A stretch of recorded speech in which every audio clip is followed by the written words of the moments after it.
President Trump won the election in November of 2024. He told the world some of the things he wanted to do, many of them so far out from what we were used to that few believed that he would do them, much less that he could do them. Then came the tariffs. Again, few believed that he would basically shake up world trade and attempt to completely change the rules that were on the board game of trade going back to the Marshall Plan post-World War II. Well, he has, and there is seldom a week that we don't get another zinger of his actions to put America first, or at least change the way America has been dealing with issues. I don't say this as a political bias, but rather a testament to the fact that this dude is really changing things. So what is an investor to do? The market was in a strong uptrend in 2023 and in 2024. Then came 2025, the first year of the new administration. Not just an ordinary new administration, but one that has been characterized by many changes in the way our country has been managed, the way we communicate what our intentions are, and as a result, an onslaught of political upheaval inside our country, where friends and family members aggressively espouse their political leanings and, in many cases, end long-standing relationships. I, for one, find this quite strange, as politics are blown out of proportion, as always, by the media and the social media. But really, things still take time to change and mature. The hope that springs eternal is that we have political leaders that are really doing what they feel is best for our country and its people. Again, many choose to dispute this, but it is the hand we have dealt to ourselves by our voting decisions. So here we are in 2025. We are just now in the last quarter of the year, and what a year it has been. The third in a string of strong equity markets. The first quarter, as is almost always the case in the first year of a new president, the market got whacked. The reasons this time had plenty of meat on the bone for the negative naysayers, but in the final analysis, the market acted just as it normally does in a presidential cycle. I have gone over this in these notes incessantly. Then came the low in April. It is called Liberation Day by the media. Again, hugely politicized name, totally wrong, totally incorrect terminology for what the political action was. But again, this is media. What we as markets people have to notice is to ignore the noise and pay attention to the facts and the action of prices. The facts were strong economy, full employment, rising earnings and wages, all greater than market forecasters' expectations, and global leadership. Sounds pretty good. But look at the sentiment at the lows. It wasn't just bad, it was the worst investor sentiment ever recorded by econometric sentiment readings. But this simply can't be. Everything else is great. But the expectation was that things quickly speeding to a train wreck that not only never happened, but did exactly the opposite. This is how lows are created. Sentiment goes to an extreme, and price levels of assets naturally reverse, as in this case. So the next question becomes, as I alluded to at the beginning of this diatribe, what next? So let's again look at the statistics. The S&P 500 has rallied 35% over the last 6 months. This is the 6th time this has happened since World War II. Not a lot, but not unseen. October 8th marked the 6-month anniversary. A key difference this time in 2025 was that the decline coming into April 8th was not a typical cyclical bear market. But Friday of last week came as a bit of a shock. But should it have? I think not, as we really sort of needed a digestion. Many just didn't expect this to be a one-day event. But big rallies leave the market overbought and vulnerable, especially when many were sitting on the sidelines waiting impatiently for it to happen. Please take the time to analyze this chart. I have overlaid the market for 2025 on top of the 5 previous cases, on average. I have then extended the chart beyond the first 6 months to see what has happened, on average, post the first 6 months off the lows. Doesn't look so bad. Again, not forecasting, but simply showing what on average happens when things have unfolded as they have currently. Again, we as humans are continually paying attention to the media and the social media. Pretty tough to avoid, hence pretty tough to ignore. And without question, things have to turn sour, it seems. There is simply no way that things can remain on the trend they are with all the negative stuff going on.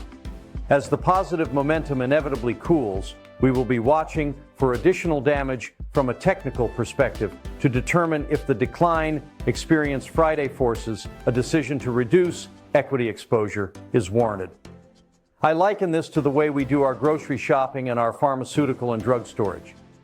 It seems that everything now comes with an expiration date printed on it. We go to the store, open the case where the milk is, and the first thing we do is reach for the carton at the very back of the case, as this must be the freshest. And we validate this by looking at the expiration date. Now we feel better. Now let's go back to the U.S. stock market as measured by the S&P 500. Where is the expiration date? When does it spoil? When should we be smart enough to get out of the way? Sentiment turned cautious in late February 2025 as investors braced for the Liberation Day tariff announcement. So market returns were negative from point to point when the indicator was in the pessimism zone. Nevertheless, the daily trading sentiment composite provided good information, hitting a record low on April 8th, suggesting the next piece of good news very well could be well received. The news came the next day with President Trump's 90-day pause announcement. Despite 32 record highs by the S&P 500 so far in 2025, the daily trading sentiment composite has spent only 11.4% of the time in its optimistic zone. During a strong rebound amid continued tariff and labor market concerns, neutral sentiment has been the equivalent of pessimism. Here is what the market has done since this April 8th date. This is the fact. The investment landscape, according to the media, is so dire, we are all sitting around drinking spoiled milk. It tastes just fine. Great in coffee, great in cereal, but the media keeps screaming, "Can't you smell the milk? It's spoiled. You're gonna get sick." Eventually the milk will spoil, but currently we continue to read the expiration date, open the carton, smell the milk, and then recognize it is still fine and will continue to be until it starts to smell funny and eventually spoil. Over the past few sessions, not only have the S&P 500 and NASDAQ 100 hit all-time highs, so have the Russell 2000, the S&P 500 Equal Weight Index, and the S&P 500 Advanced Decline Line. Historically, these broader measures have often topped out before the S&P 500. The fact that they remain strong as well does not mean the market can't fall right away, yet it would be a bit unusual. Since ultimately only price pays more than anything, we need to see some breaking of support in the major averages to indicate that their trends are potentially reversing. Friday was a step in this direction, but not yet enough to signal that there could be a longer digestion in the making. A close below the 20-day EMA exponential moving average might offer a more timely heads up. There have only been 3 such closes below this line since April 23rd, and all of those lasted only one session before the S&P 500 was bid back up. These were the small blips down as seen in the chart earlier.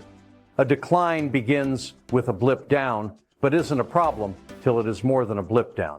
I will leave you with one of my favorite and timeless charts. It is the one of how often corrections in the market occur and at what bracketed levels of decline. Little ones, 5 to 10%, happen 3.4 times per year. I like this a lot as it gives me a chance to get on board the parts of the market that we like at short-term discounts. Bigger corrections tend to happen less frequently, as the graphic shows. So here we sit. We are invested in the markets as they continue to act fine.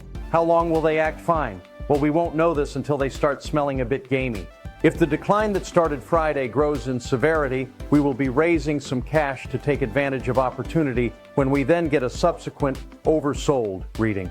How do we have an idea of where we should emphasize and invest capital? For this, I go to a graphic that I update daily from Dorsey Wright and Associates. They call it their DALI, Dynamic Asset Level Investing. This is a very clear graphic of where money is treated best based on measuring different asset classes, markets, and sectors against each other. This takes out all the guesswork based on Dorsey's momentum-based strategies. Pretty simple to read. top to bottom, best to worst, left to right, best to worst, green, good, red, bad. Again, this is simply one of the major components of our research, but for those that are wondering why, it is pretty clear. This is an analysis based on current momentum, and it is updated daily. It will not reflect immediate changes, but it is very good at recognizing trends. How long do the trends last?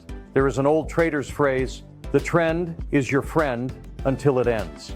This marks the beginning of earnings season for the third quarter. Earnings were very good, and this should be reflected in the numbers posted.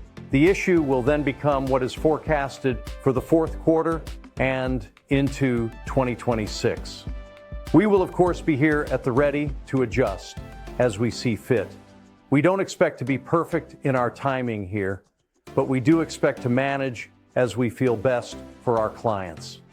If you have any questions, please never hesitate to call.